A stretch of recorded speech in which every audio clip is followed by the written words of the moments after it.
1, 2, 3, let's go. Wednesday afternoon. Oh. Probably the highest quality players, as I say, with them and with teams like Arsenal and others. And it was a great contest, a great contest between two great football teams. And, the Premier League is a tough league to play in physically. And, it's a tough game. I mean, for example, Jack Grealish, who's now at Everton, he's out for the rest of the season. He's just had an operation on a damaged foot, obviously damaged in a match. The stakes are high and players do suffer some pretty bad injuries on occasion. So, yeah, no one should be fooled into thinking it's a piece of cake, because it's not. It's a very tough game physically, but it's great to watch. It's a great spectacle, and that's witnessed by the number of broadcasters around the world who, again, pay very good money to show these matches to their public, to their countries. So yeah, it's a great product. Absolutely. Now this is what Haaland has to say.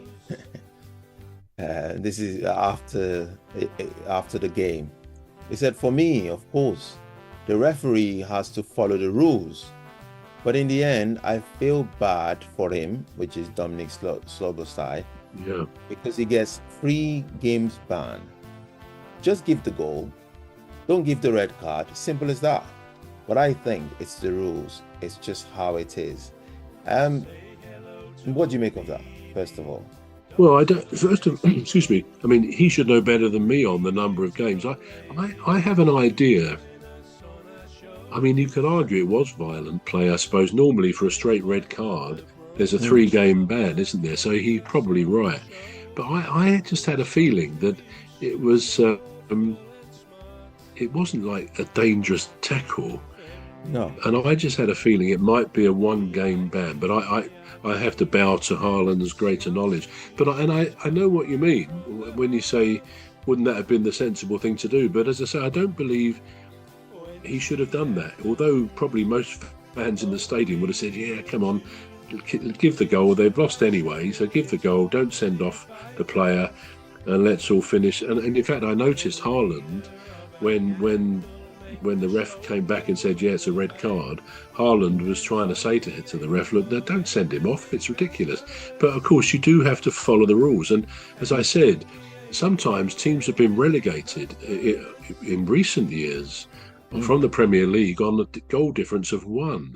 Just 1 goal difference. You're worse off. And so although you've got the same number of points, you're one of the 3 teams at the bottom and have gone down because of that 1 goal difference. So if you said, oh, well, let's leave the goal there, then obviously Manchester City have won by 2 clear goals.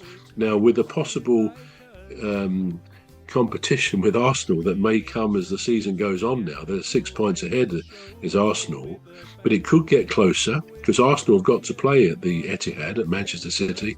So that if Man City win that, it's going to get, chewing fingernails time for their fans, both teams. And if it were to be won on goal difference, and it was 1 goal difference, well, you can imagine that would be looked back on what happened this Sunday and say, hang on a minute, that should never have been given, that goal. So there was no choice. You have to, the rules are there to be observed. They're there for a reason. So although I take what Haaland is saying there, you can't do that. You either observe the rules or you don't. It's a bit like saying, well, look, we know the ball just went out for a throw-in, but in view of this, let's pretend it didn't. I mean, you can't do that. You have to observe the rules, which are there, have been developed over many, many years. So no, I think VAR was absolutely right. And I think the ref did well to put that in place, because he must have realised that his decision to play it by the rules would cause a bit of... Say hello to old Mimi, Dr. Gladys and Rose, 3 beautiful ladies who join us on our shows. There's one other bro, sometimes joins us on the show. Would cause a bit of an outcry at the time, which it did really. But anyway, yeah, the right decision was made. So that was the main thing. Well, here's what I was thinking. The foul was committed on both sides, because there was a pull-in by Szoboszlai, and then there was another pull-in by Haaland himself. Shouldn't he have got a card as well? No, because his wasn't the first one. Once, if you actually retrace it, and if the ref had blown the whistle, which he could do. I mean, nowadays they often let a goal go in. If a linesman, he may not have flagged, thinking, well, I'm not sure on this decision whether someone was offside, so they let them play on.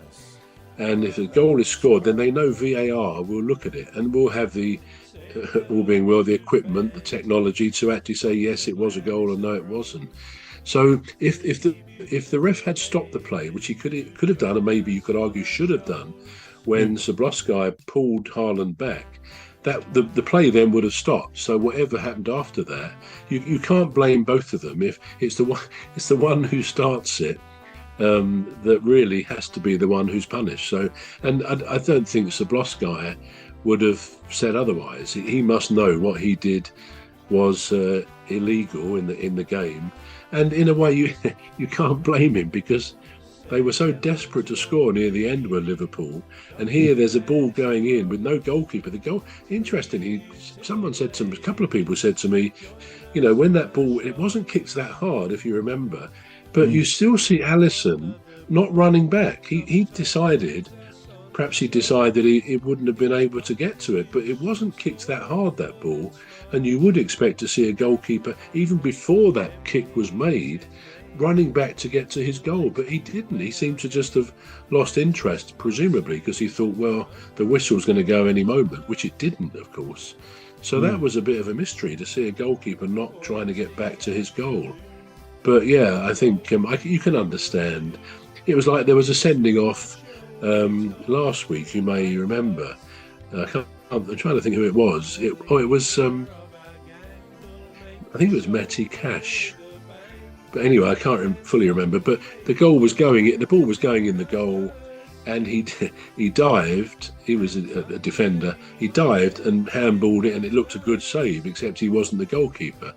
Now, of course, he had to be sent off. But the point is, he didn't think about it. It was an instant reaction that in a situation, the ball's going in, and before your brain engages, your hand goes out to stop it. I mean, and we're all in situations sometimes, not necessarily football, but where we have an instinctive reaction to something before we've even thought, actually, best not to do that, if you know what I mean.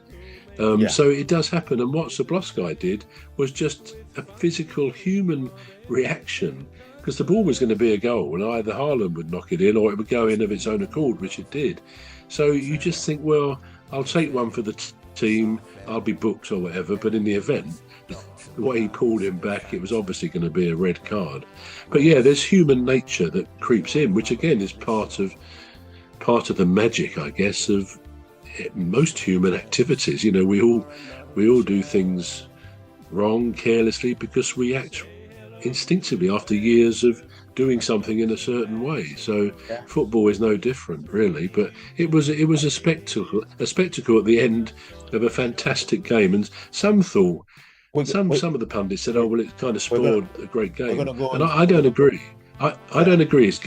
We're talking about this, and no doubt many other people are talking about it. It was a fascinating spectacle. You'll never see a goal like that again, or a non-goal, or not from. We're gonna go.